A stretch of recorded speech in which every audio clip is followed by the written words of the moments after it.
Hi, this is Hoople football coach Willie Sims, and 3 Deep coverage starts now.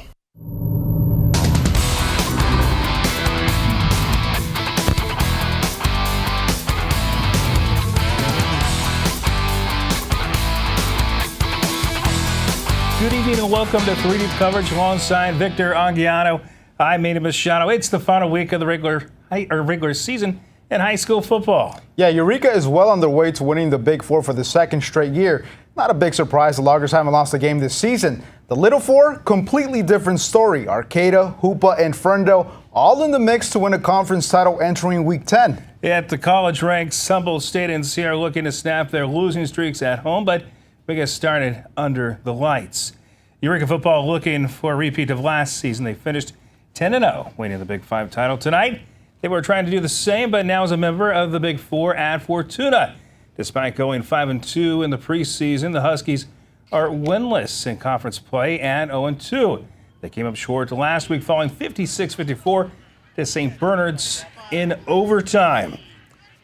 No score in the first quarter. Cruz, Montana, with a short pass to Robert Weir, and he turns it into a big gain. Weir to the outside, and he is gone. Next stop, the end zone. 7-0 Loggers into the second quarter. Another big play by the Eureka offense. Montana, Lamari Dunn, the sophomore, showing off his speed. Dunn, let him go, goes in for the score. It's a 14-point lead for the visitors. The Huskies finally getting on the board late in the first half. Zach Claus to Jordan Bennett, and that's his first catch of the year and a touchdown. Just like that, it's a 14-7 game. Then after Eureka turnover on the ensuing kickoff, Fortuna back in business. But at the 1-yard line, the Huskies have a miscue of their own, and Eureka gets the ball back. It remained 14-7 at the break. Eureka wins 42-13, wins the Big Four title. They also finished the regular season a perfect 10-0. Fortuna now 5-5 overall. Joey Pontus had 78 yards rushing, 65 receiving. Dre Boyd added a 70-yard touchdown to the loss for Fortuna tonight. In the Little Four, it's pretty simple. Arcata wins, they take the conference title. Tigers lose, it opens the door for everybody else. Let's go to the Redwood Bowl. Jamal Jones looking to earn some silverware in Arcata's first season in the Little Four. Early in the second, Ferndale down by 7. Jenner Christensen to Landon Gomes for a 20-yard touchdown. Tied ball game. Midway through the quarter, Everett Halikas, high pitch, no problem. With a 44-yard gain, puts Arcata inside the Wildcats' 10. Nobody could bring this guy down. Eventually, they had to team up to bring him down. 3 plays later, Matthew Robinson punches it in. Second rushing TD of the half for the Tigers QB. Arcata up 13-7. Late in the second, Christensen fires to Gio Magdaleno in the back of the end zone. Wildcats even the score at 13. Still in the second, Arcata at Ferndale's 1 after a personal foul on the Wildcats. Kian Mazzotti powers his way in. Tigers head into the breakup 19-13. Arcata goes on to win 39-26. It's the Tigers' first conference title since 2012. Congratulations to both the Tigers and Loggers tonight. With other Little Four matchup was McKinleyville and Hoopa. The Warriors, with their 3-2 league record, were looking to finish the season strong. Hoopa knowing they win tonight, and it was Arcata's title, and they did just that. So the teams squaring off tonight in the Valley with MAC, as the Panthers getting one more shot at earning their first conference win. Second quarter, McKinleyville down 8. Rylan Guo takes the handoff to the left side, breaks some tackles, and finds the end zone. 8-6 the score, but as Hoopa still in top. Later in the first half, Jack Patton's pass intercepted by Bronson Lewis, and that is going to set up this play as Hoopa goes back on offense. Leonard Smith, he's going to take the pitch, and he will score the touchdown. 22-6 Warriors. They get the 22-12 victory, and a nice regular season for the Warriors. They finish conference at 4-2, overall 6-4. As for McKinleyville, well, they go winless in conference 0-6. They finish 2-8 overall. One more game to tell you about this afternoon. 8-man football, non-conference. Southwark falls tonight to Cornerstone Christian 54-42. The Cubs, playoff bound NCL champ Cubs, that is, they are 7-3 overall. With Eureka locking up the conference title Friday, St. Bernard's and Del Norte are using Saturday's matchup to get ready for the NCS playoffs. The committee will announce the divisional bracket Sunday.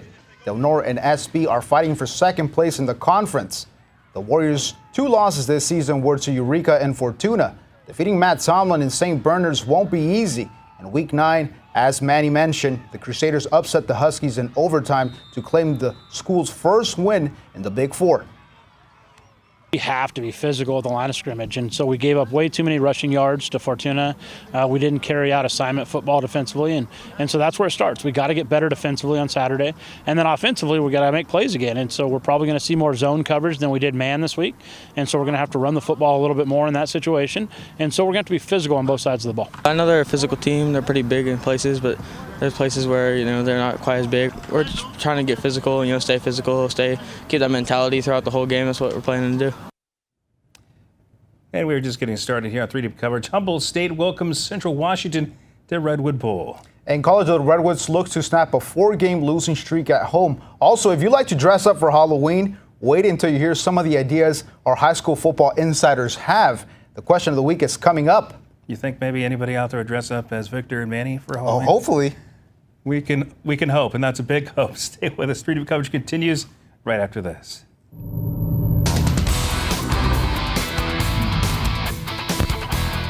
Hey, this is Guy Fieri, and you're watching 3 Deep coverage.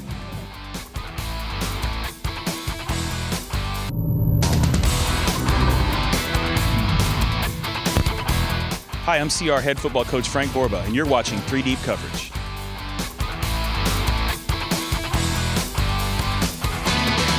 Welcome back. The changing of the guard in North Coast College football has begun as the Jacks look to upset Central Washington in their final homestand. The Corsairs have their eyes set on the future beyond Saturday's matchup against Yuba. Here's Week 9 sideline pass. As the Jacks begin to recite their farewell speeches, Saturday they have a chance of delaying Central Washington's second straight GNAC championship.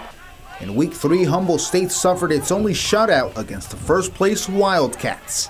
Central's a good team. They don't give up a lot of points, and they're not going to give it up very easily, so you're going to have to earn it. So we just got to make sure that we take advantage of our opportunities on defense. In order to beat that team, you're going to have to create some turnovers. Stopping Riley Hennessy and Central Washington's offense will be a problem. Last week, they finished with over 700 total yards, setting a new conference single-game record. Despite HSU being heavy underdogs, the seniors on the roster hope the mystique and energy of the Redwood Bowl will be present against Ian Shoemaker's program. Whether it's for you, for somebody else, just come out and support. We're not going to be here for much longer, but anything that you guys can do towards us or for us, just coming out and supporting is very greatly appreciated. Starting December, the college football landscape on the North Coast will belong to the Corsairs. Head coach Frank Borba hopes to fill the void of the green and gold fan base at Community Stadium. There's some real athletes. You're going to see Division I kids on the field in every single game, and that's something that, like I said, to the casual fan or the fan that was just a Lumberjack fan in the past, I would just ask them to give us a shot, come on out, and see if they're not entertained. From the outside looking in, 4 wins in the span of 2 seasons doesn't reflect change in CR football. Borba believes the groundwork to building a successful program has been established under his regime. I'm as frustrated as anybody about our win-loss record the last couple of years, but that still doesn't mean that we haven't had success here. That still doesn't mean that we're not a positive. Like I said, our students are performing in the classroom, our students are earning scholarships, and for me, that's just as big of a reward as wins and losses on a Saturday. Halloween is less than a week away, but if you still don't have a costume, then there's no need to worry. For the Humboldt Countertops and Servicing Question of the Week, we asked the experts to give us their ideas for a football-themed costume. Yeah, this is going to be great. If you don't have a costume for Halloween yet, it's okay. I have a great idea for you. What you're going to want to do, and this is something that I'm thinking about doing. I don't know if I can pull it off, but maybe you can. You dress up as Garrett Montana, offensive coordinator for the Eureka Loggers, trying to dress up as Guy Fieri. And I just picture that. You have Garrett, the shades, the shorts. Now throw a little blonde hair blowback on him. You have Guy Fieri. So if I had to choose a costume, I'm going as Garrett, going as Guy.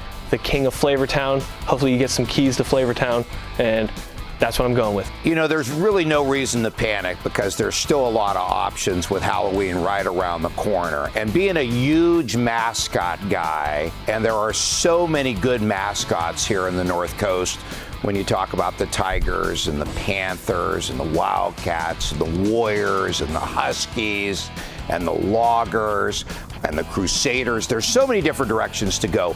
I would encourage people to go in that direction. Pick your favorite mascot, whoever that might be, and go in that direction and maybe do the mascot thing, which would be something very unique and different for Halloween. And with that said, I'd like to wish everybody a very happy and safe Halloween. Thank you, Tag, and nice tie. All right, Victor, what would you dress up as for Halloween? I think I have to take a rain check. I don't know if I can pull off any, a mascot or any of that stuff, but you have a pretty good one.